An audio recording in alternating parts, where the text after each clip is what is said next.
Hello children, here in the first chapter in standard 9th we studied about matter, alright, and this time we are going to study about uh, is the matter form pure. That means we have to study about different type of matters, Akansha, and therefore we are going to start this standard 9 chapter now.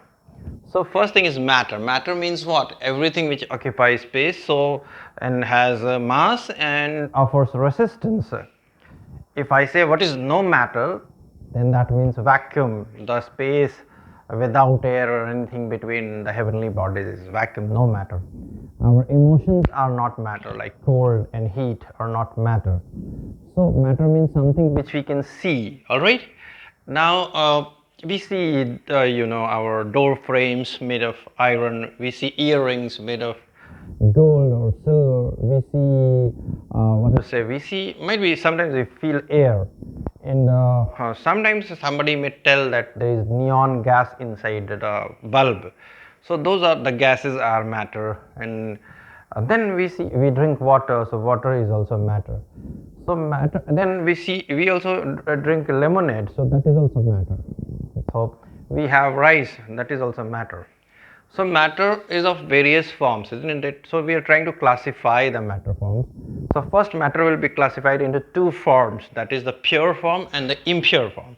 The pure forms will be, we call them substances. Elements and compounds are substances. So what are substances? First let us try to see. Substances means like iron. Iron is a substance, it's a pure form of matter. Iron has got its own boiling point, its own melting point, it has got its definite set of physical and chemical properties which may not be there completely for the other things.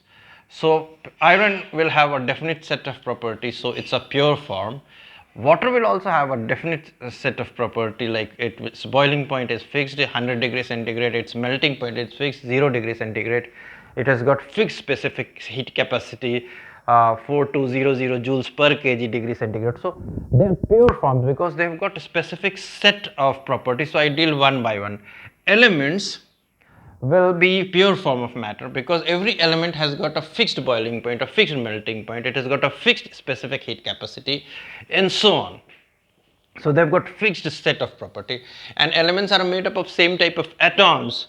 Alright, and iron will be made up of same type of atoms, of iron atoms, like sodium will be made up of same type of sodium atoms.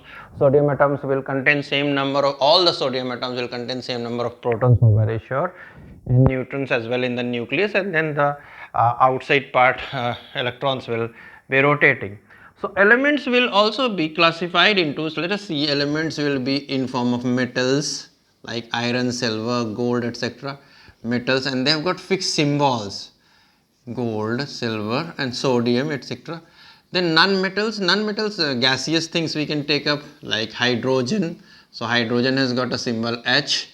Then we can have helium, we can have nitrogen, they've got symbols, and then we've got we can have so metals have got certain properties, that is why they are metals, and non-metals have got certain physical and chemical properties, so they are grouped together.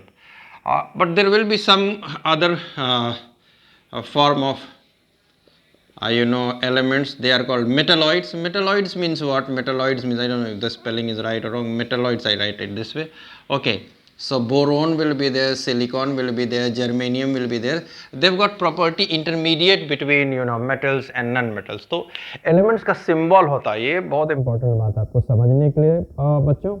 Then we come to compounds. Compounds are made by chemical combination of elements, but they also are very pure form because they've got definite set of properties, same as what they have.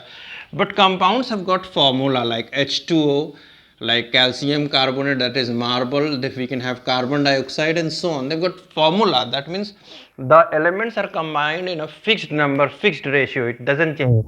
If somebody tells I am drinking water in which each molecule is made up of 2 hydrogen and 1 oxygen, so the other one also is having water, so that particular person also will have water made up of 2 hydrogen atom and 1 oxygen atom, that I am talking about per molecule.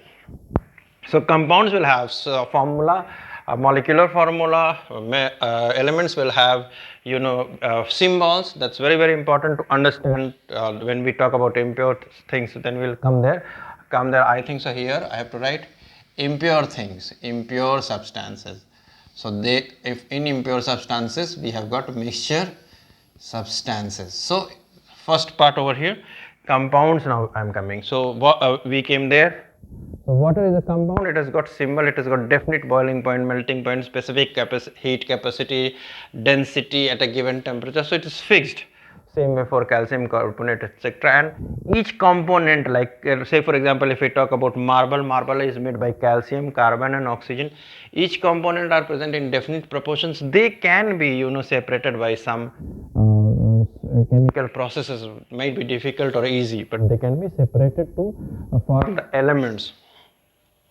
Now, very important part of compound is that they have got formula, and how they are different from elements, because compounds are made up of more than one element. Now, and in compound also, compounds are now divided into inorganic substances, and organic substances.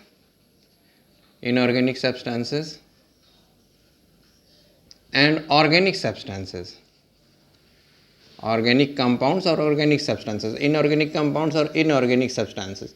So, or inorganic, first we should know organic substances. All compounds of carbon like methane or ethyl alcohol or certain acid like acetic acid, see in the formula we will see they are compounds of carbon.